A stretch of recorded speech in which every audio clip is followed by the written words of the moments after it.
Topic. Treponema pallidum causes the syphilis, which is a sexually transmitted disease. This route of transmission of syphilis is almost always through the sexual contact, although there are also an example of congenital syphilis. In the congenital syphilis, transmission of Treponema pallidum takes place from mother to child in utero or at the birth. If it is untreated, left, syphilis can damage the heart, aorta, brain, and eyes, bones also. In some cases, these effects can be fatal. This is some stages of syphilis.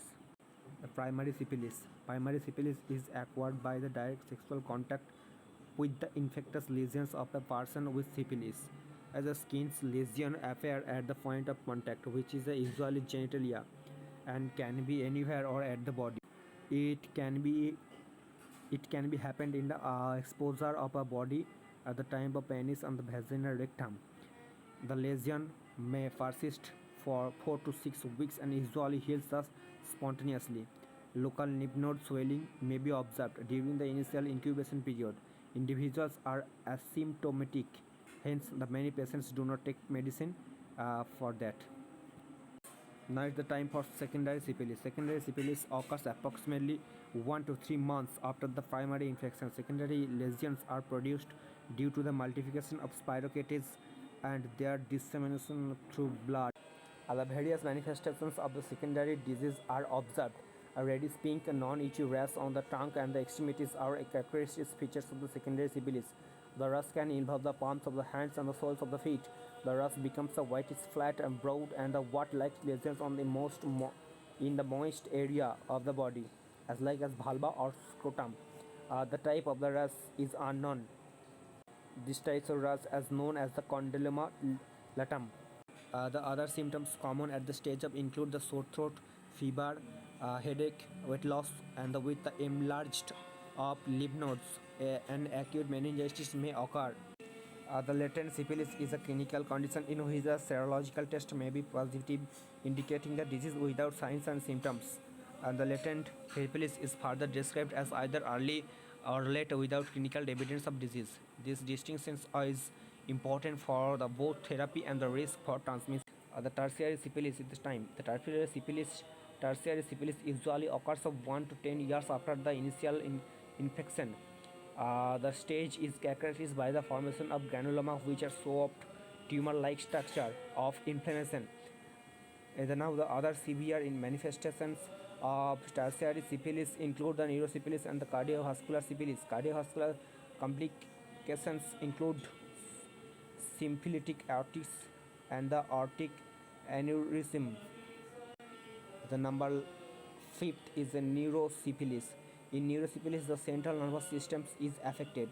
Neurosyphilis may occur at the stage of syphilis. Neurosyphilis is most common in patients with HIV positive. The acute syphilitic meningitis usually occurs with the first years of the infection.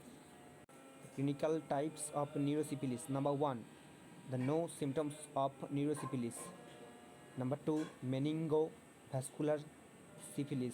Number 3, general paresis. Number 4, Tabes dorsals. The most common manifestations of neurosyphilis are asymptomatic or symptomatic meningitis. Meningovascular syphilis occurs after the primary syphilis infection. Meningovascular syphilis can be associated with the prodromal symptoms. The general paresis is a severe manifestation of neurosyphilis. It may cause the memory loss or the poor judgment. And the Tabes dorsals is a slow generation of the sensory neurons that carry information.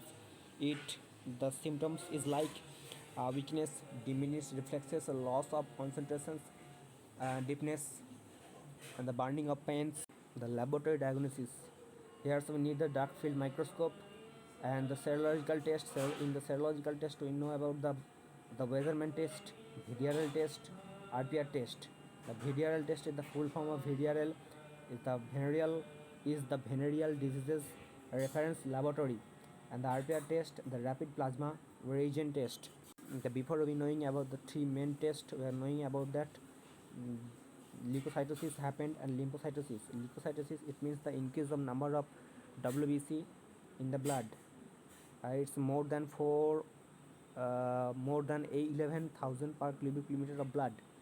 And lymphocytosis, it means increase the number of lymphocytes in blood.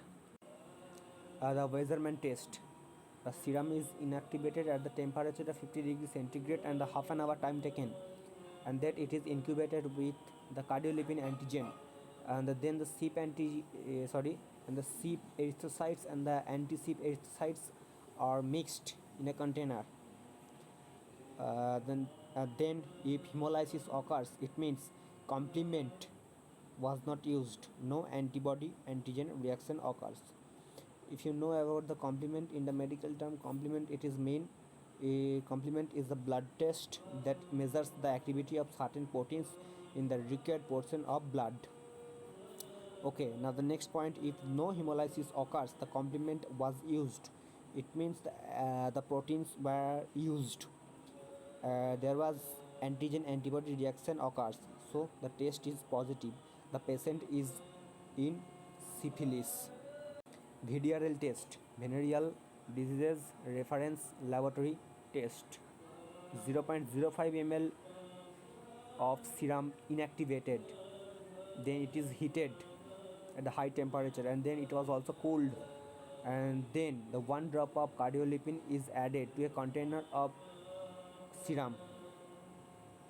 A container, it means it's a slide.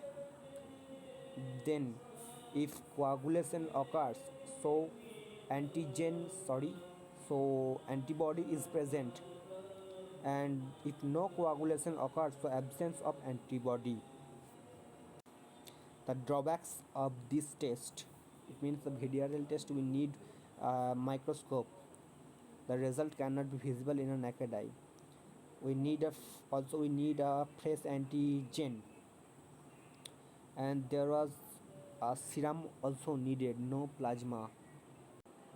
RPR test, rapid plasma reagent test. Carbon is added to a VDRL antigen. VDRL antigen, it means it's a cardiolipin. Carbon, it means so charcoal particles or choline, it's needed. The advantages of the RPR test is no need of microscope, no need to heat the serum, blood can be obtained by finger pricked only, either serum or plasma needed to perform this test.